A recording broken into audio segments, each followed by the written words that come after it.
top restaurant, a fabulous cheese board is an essential part of the mix. This particular style and arrangement of cheeses for me is just as important as the three courses that have gone out in the dining room before this. We don't take it out at 10 to 1 for lunch, and we don't take it out at 5 to 9 for dinner service. This is put out at 6:45 for dinner and around 11:30, 11:45 in the morning in order for the cheeses to relax, come down in temperature and served beautifully.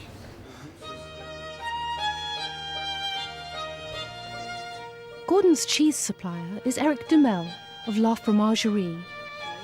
I grew up in a really good region, which is southwest France. When I grew up, I learned what the real taste of life is.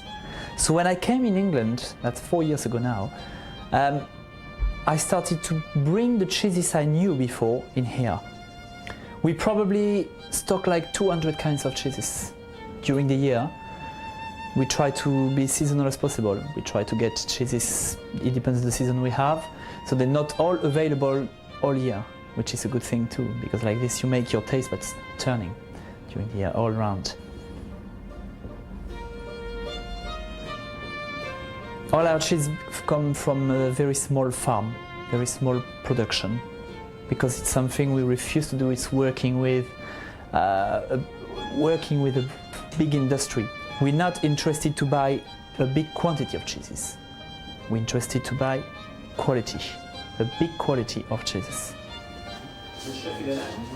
I try to have cheese from small farms, so they try to keep the small production, they try to make the best they can, and that they have to import the cheese and we mature them. It's a lot of work behind. Sure.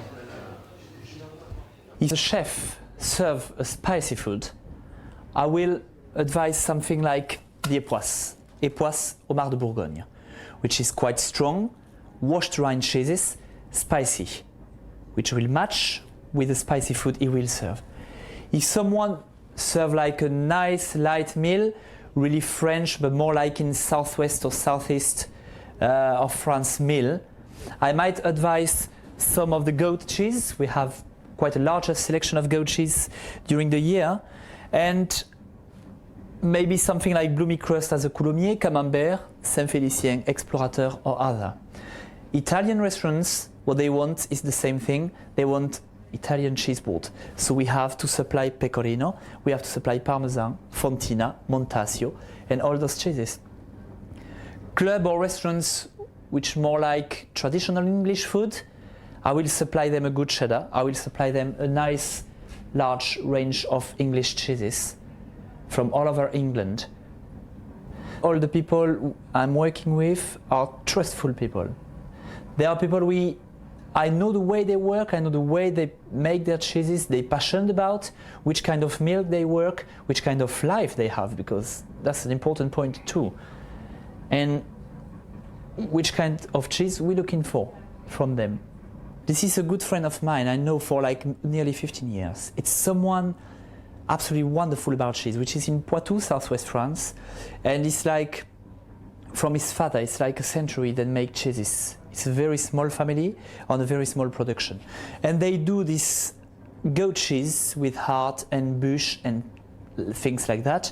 He called this goat cheese Bond en Gâtine. Gâtine is a small part of the Poitou, where the lakes, where the countryside, all the Poitou, not too far from Poitiers. And the way he makes this cheese is the way I like. It's probably my first favorite goat cheese on our selection, because you can mature as you want, it keeps very well, and it's got this wonderful semi-spicy and crumbly taste. Things I really, really like in goat cheese. So when I pick up these cheeses like that, the thing I can do is just to cut in half, just to show you this wonderful white screen. Yeah, wonderful, crumbly, light and nice fresh texture. We put them on straw mats, we put them on grate. They have the good oxygen, they have a good life. In one word, they have a wonderful life.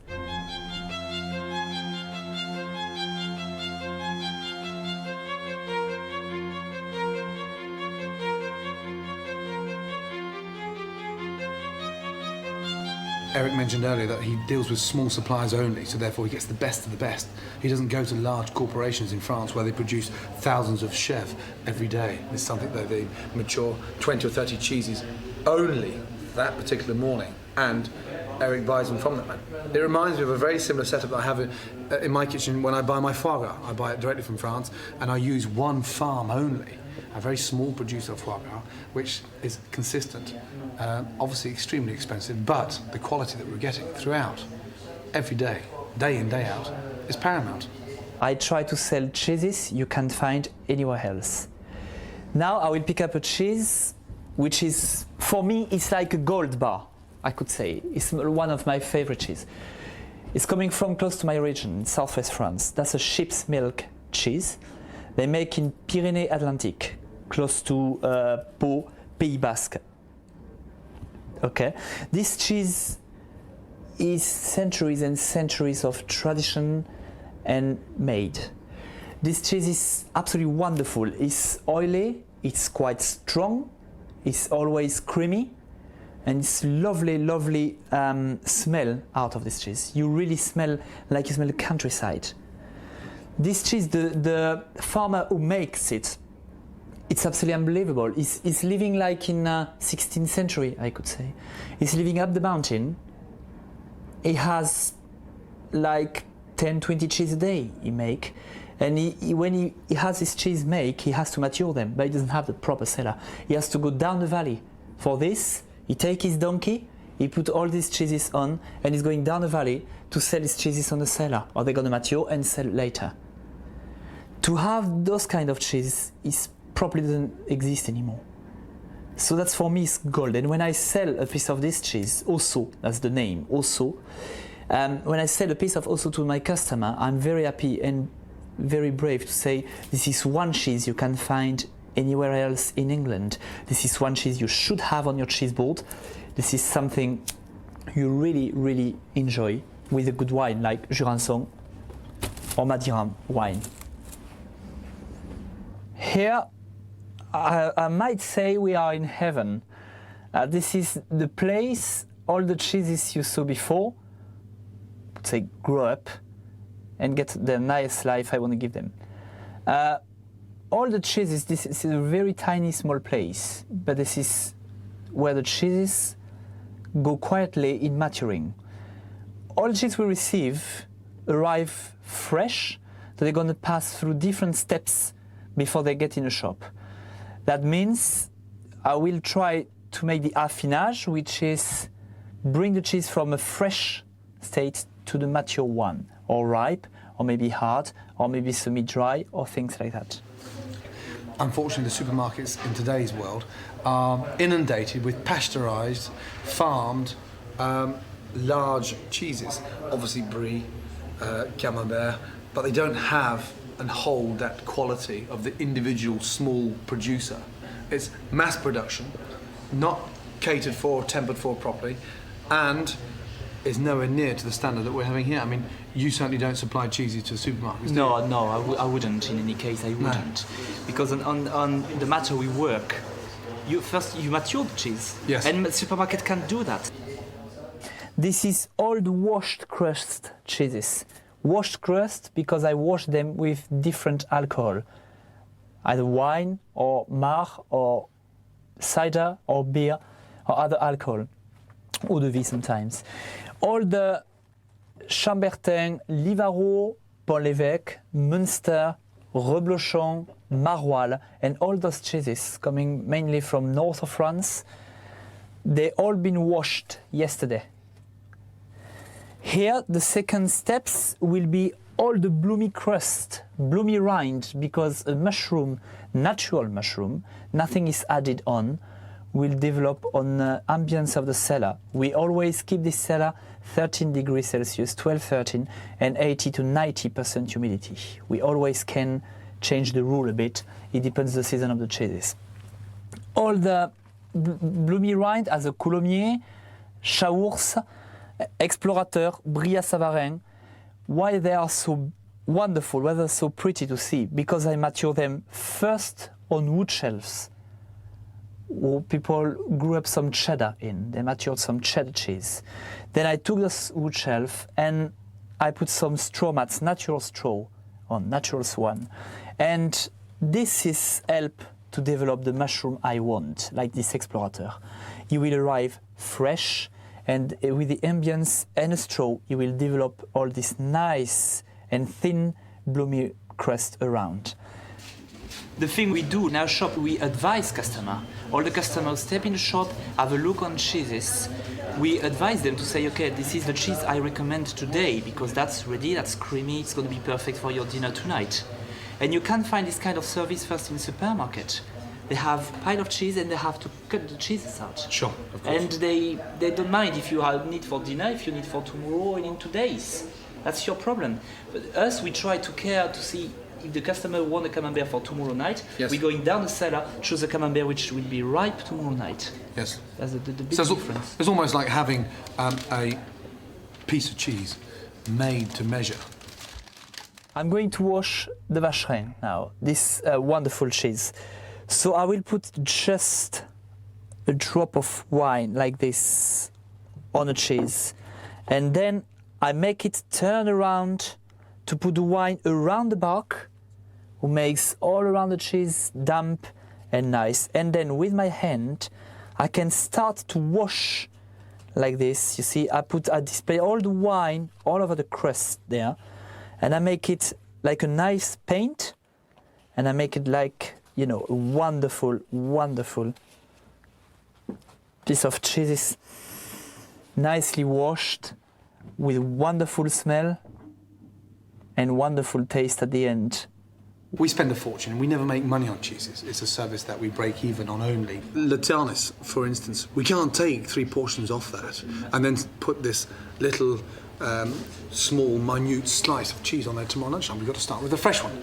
So there's 1 portion, of course, that will go to staff and keep the staff incredibly happy. And as you know, in the dining room, they're all French and they love a little glass of red wine for dinner with a slice of cheese. I take this, put under the wheel, and hop. This is one of the most enormous cheeses you maybe never saw. This is a Beaufort d'Alpage. This wheel might weigh like 32 to 35 kilos and makes in a mountain, Haute-Savoie, and it's mature for 20 months already. This is a wonderful crust, as you can see. Wonderful brown color, like autumnal color. And this is a nice shape with this kind of down shape on the side, which has been made by the mold they cut the cheese with. When they drain all the cheeses, they put on the cloth and they put a mold around and they squeeze it, and this is why you have this wonderful crust on the side. And this is one of the Gruyère family. This is one of my favorite cheese. Ravioli of goat's cheese, served in a soup of, it was a very clear soup of artichoke. Call it a bouillon. Bouillon, as we know in French, is an alternative for a consommé. But a bouillon comes from the French classic bouillon, which is a clear soup without having been clarified. And that's the big difference between a bouillon and a consommé. This is a very simple, straightforward ravioli.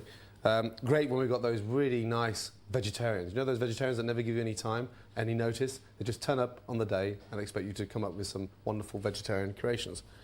Nothing wrong with having vegetarians in the restaurant is the fact that we can never eat a whole one. But this is a dish that goes down very well. It's a combination of goat's cheese, mascarpone, and we bind it together with some spinach. Because this is incredibly natural, we don't need a mousse. There's no chicken mousse, there's no herb mousse. It's just beautifully bound together. Take your goat's cheese and just with a very hot knife, cut into dices. As you know, it's very, very dry. So continuously dip it into hot water. You can see I'm leaving the rind on because the goat's cheese is matured around that rind and it's absolutely delicious. Nothing worse when you see individuals slicing around it and just leaving half the cheese because of this rind. But that is a soft, tasty rind and incredibly edible. So don't waste time peeling it. Dice it up into the bowl. Alongside that, we're going to chop up some spinach. Spinach is going to improve the flavour, it's going to mellow the strength of the goat's cheese, and it's also going to give it some wonderful colour.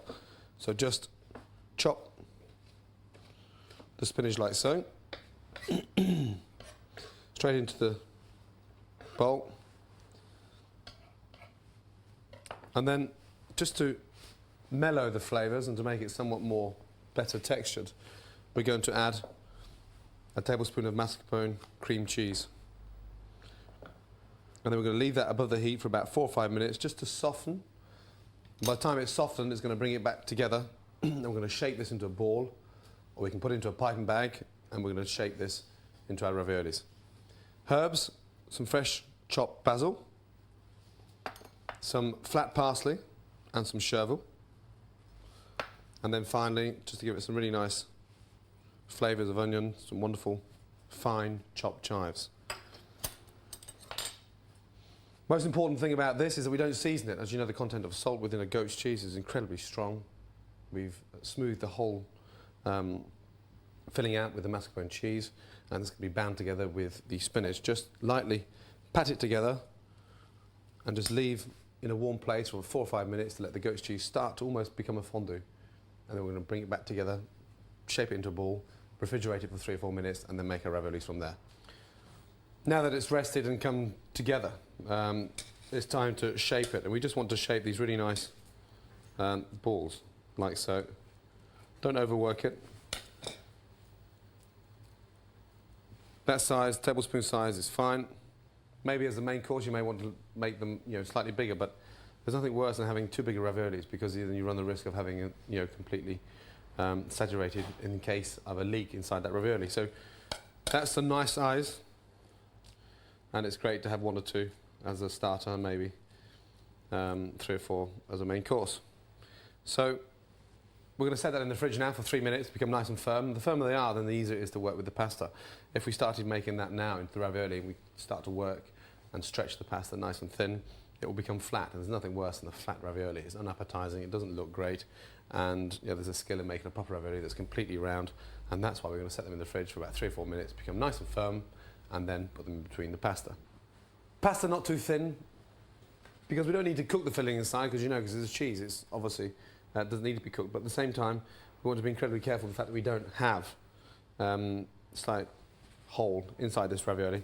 So take it down to number 1 on the machine, run it through the machine twice on number 1. Have to be very, very careful because the kitchen is incredibly hot and very, very dry. So place the filling into the centre of the ravioli as normal. Egg wash, just to help stick together, all the way around. And then, obviously, as normal, up and over, nipping them together very, very quickly. And this is the important part, because we want this thing to be completely non-porous. It's nice to have the pasta thin, like so. It's transparent. You can identify the different textures. You can identify the colours inside. And it always shows great skill from a kitchen when you can have a beautiful, transparent pasta. Because it's a very rustic sort of ravioli, we have the same with lobsters and salmon. There's not even a need to cut them, because it's just a beautifully put together ravioli.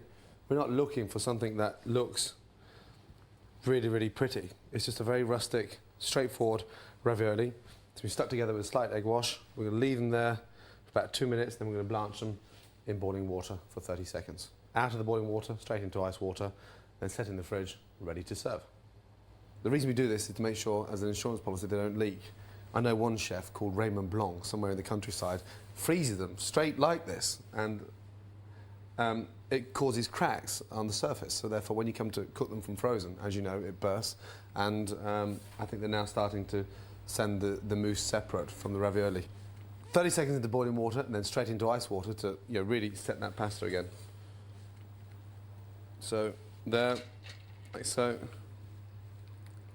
And then just submerge those very, very carefully into the ice water.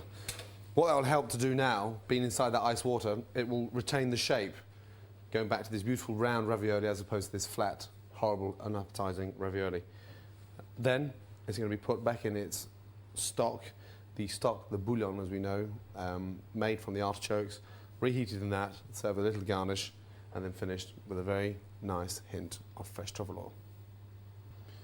Bring your bouillon of artichoke up to the boil. Place your raviolis inside, and bearing in mind the essence here, of course, is just to make sure the pasta is cooked to perfection. Whereby, if we're cooking a ravioli lobster, we'll take the pasta a touch thicker and poach for 4.5 minutes to 5 minutes inside that langoustine stock. This is already cooked inside. It's a nice, soft, textured mousse. The filling is incredibly simple. The most important now is just to cook that pasta to perfection. So 2 or 3 minutes in the stock. Just correct the seasoning. Touch more pepper. Again, be very careful on the salt. We just want to season that bouillon because don't forget inside when that ravioli bursts, the flavours come out, the excitement or the texture, the goat's cheese, the spinach, the mascarpone is already seasoned with salt. Touch of truffle oil, just float it on top. Don't boil it rapidly. Got some beautiful asparagus tips and then a nice fine brunoise of artichoke. And then finally, some beautiful chopped chives. Once the truffle oil has infused, the asparagus is cooked, the artichokes are already cooked. The most important thing is not to boil it rapidly. If we boil it rapidly, we're going to cause a leak or a break or some form of crack in the pasta, and we're not at the Marquette saison, so we want to have a nice, beautiful, whole ravioli of goat's cheese. To serve, just very, very straightforward. Raviolis, very, very carefully, slide your spoon underneath, straight into the bowl, some asparagus, dotted around the outside, and then just very, very carefully, beautifully spoon your bouillon with your artichoke, truffle oil, and your chives. Through like so. There we are. Be generous with the stock because it really is a very nice, light, wonderful soup to drink and eat your ravioli at the same time. And then we have the ravioli with goat's cheese with mascarpone, bouillon of artichoke, finished with a nice scented truffle oil. Bon appetit, Raymond.